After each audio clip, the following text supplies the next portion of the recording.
I'm doing this new thing on my channel where I talk about things. So like, yep. Right, number one thing we're gonna be talking about, the fucking Reddit stories.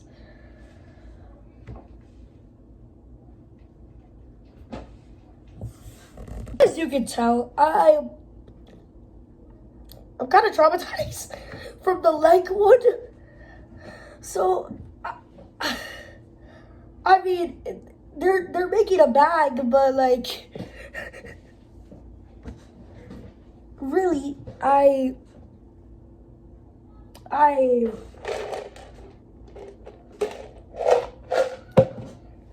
have no words because they're not even working. Get a job. Oh, to all the people who have a job out there that are watching this, give yourself a pat on the back. Bye, guys. All right. Destroyed 2 couches. What's the best case of karma you've ever seen? When I was 23, I was severely depressed and no longer wanted to live. But every morning I would go to the same donut shop, and the couple working there could tell something was wrong. They said hi to me every morning and asked how I was, and even gave me food to take with me. They'd always do anything they could to make me smile, and every time they told me they'd see me tomorrow. It wasn't much, but I'm convinced this was the reason I was able to keep going. Eventually, however, his wife suddenly disappeared. I didn't want to be rude and question it, but I couldn't help but notice he was tired and wasn't smiling as much. Eventually, I heard from someone that his wife had... You know what?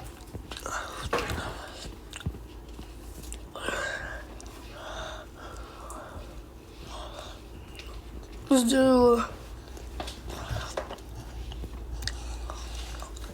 Yeah, let's do this He proposed, but I recognized the ring from my past. It was supposed to be the happiest moment of my life. He got down on one knee in front of our friends, his hands shaking, his voice full of love. But when he opened the box, my smile froze because I'd seen that ring before. Not just the design, the actual ring, a tiny scratch on the band, a chipped stone on the side. It was mine years ago from someone. I thought I'd spend forever with someone who left without a word. I had sold that ring when I was at my lowest, trying to survive, and now it was back in my life on the hand of a man. I thought I knew. My heart raced, memories flooding in, questions spinning in my head. How did he get it? Why did he have it? Was this fate or a cruel coincidence? He looked up at me, eyes full of hope, waiting for a yes, but all I could think was what story brought this ring from my past into this moment of my future. He proposed, but I recognized the ring from my past. It was supposed to be the happiest... It's the most entitled thing someone has ever demanded from you. I was sitting on a flight, waiting for boarding to finish, when the guy next to me tapped my shoulder and told me to move. I looked up. Move where? He sighed. I want the window seat. It's not fair that you got it. I stared at him. Not fair? I asked him what he meant, and this man hit me with the worst logic I've ever heard. It's my first time flying, so I should get whatever seat I want. Oh, that's how planes work now? I told him it was literally my first time flying too, and that I didn't care. That struck a nerve. His whole demeanor changed. His face twisted in anger, and he stomped away to find a flight attendant. I figured he was just going to complain. I was so wrong, because the next thing I know, a flight attendant is standing over me, looking concerned. Sir, we need you to return to your assigned seat. I was already in my assigned seat. That's when the guy, red in the face, shouted, he stole my seat. Sir, what do you mean I stole a seat?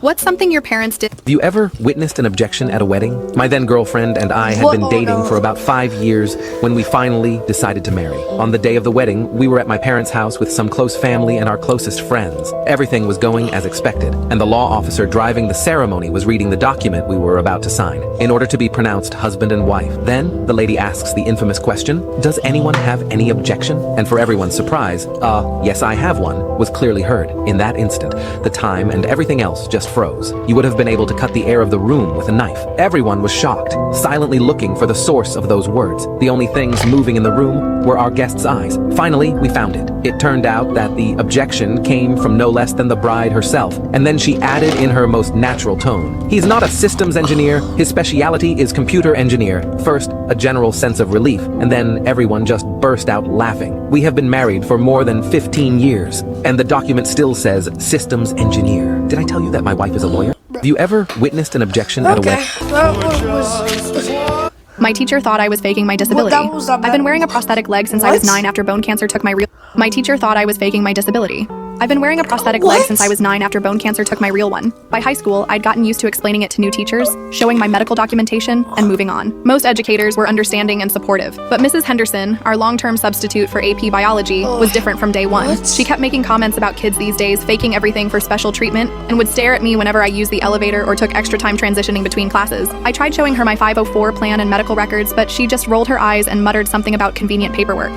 The breaking point came during a lab practical. I was working at my assigned station when she approached with this smug expression. She whispered that she'd dealt with attention-seeking students before and that my little act wasn't fooling anyone. I explained again that my prosthetic was real, even offering to show her the attachment point, but she just smiled coldly. "Prove it then," she said loudly enough for nearby students to hear. "If it's real, you won't mind me checking." Before I could react, she grabbed my prosthetic leg and yanked hard, trying to pull it off like it was some costume piece. The pain was excruciating as the socket twisted against my residual limb. I screamed and fell backward, knocking over lab equipment as she continued pulling, convinced it would just pop off. The entire class stopped working. Several students started yelling at her to stop. My friend Jake was recording everything on his phone, initially thinking it was just another teacher-student argument, but quickly realizing what was actually happening. Mrs. Henderson kept yanking, getting frustrated that my leg wasn't coming off easily. She was actually damaging the prosthetic's locking mechanism and causing serious pain to my residual limb. I was crying and begging her to stop, but she insisted I was putting on a show. That's when the principal walked in for his routine classroom observation. He saw a teacher physically violating a student trying to rip off what she assumed was a fake leg. The look of horror on his face was immediate. "What are you doing?" he shouted, rushing over to help me up. Mrs. Henderson, still holding my damaged prosthetic, confidently explained that she was exposing a faker and that the leg would have popped right off if it was real. The principal's expression went from confused to absolutely furious when he realized what had happened. Jake showed everyone the video he'd captured. You could clearly see her grabbing my leg, me screaming in pain, and her continuing to pull while I begged her to stop. The evidence was undeniable. She was escorted off campus within the hour and fired before the day ended. The school district immediately launched an investigation, and my parents filed both criminal charges and a civil lawsuit. Mrs. Henderson lost her teaching license permanently and had to pay significant damages. Some people just can't believe disabilities they can't see, even when the proof is right in front. My teacher thought I was faking my disability. I've been wearing Bought my own house. I adopted a pit bull to keep my kids safe. I remember being so excited and thought it would be so fun and easy. A month later, I was basically ready to give the dog up for adoption because she had completely destroyed These Reddit stories.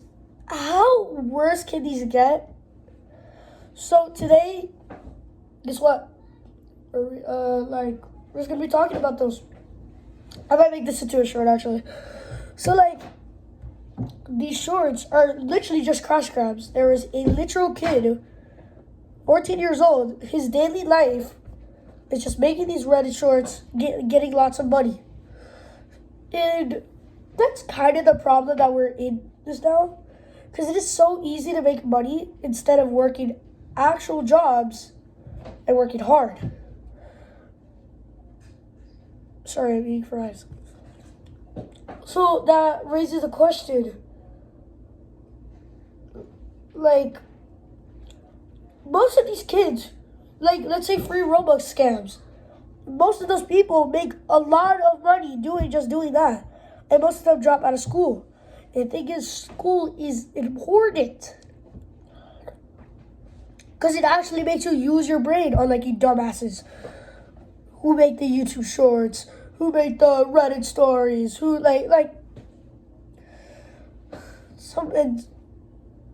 it's super important to have at least a little bit of knowledge, because without the freaking knowledge, you don't know how to do things. So, yeah. So we'll be reacting to some of them.